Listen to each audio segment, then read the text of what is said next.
Ever heard the phrase, "Don't put all your eggs in one basket"?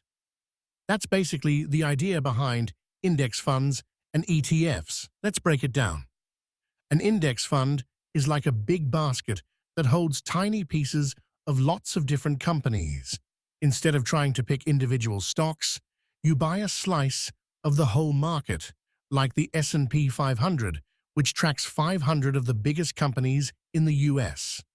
This way, if one company in the basket isn't doing so hot, the others might keep things steady.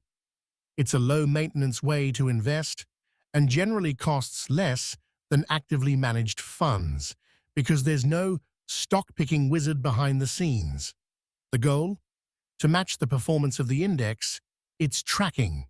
Now, ETFs, or exchange-traded funds, are like index funds' cool, flexible cousins. They also track a group of stocks, but they're traded on the stock market like regular stocks. You can buy or sell them anytime during market hours, and they often have lower fees.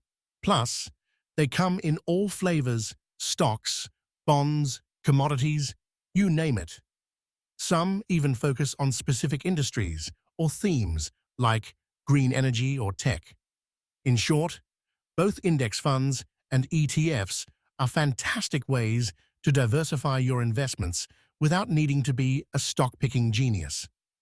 You're basically betting on the overall market, which historically has gone up over time. So, if you're into a set-it-and-forget-it approach, these could be right up your alley.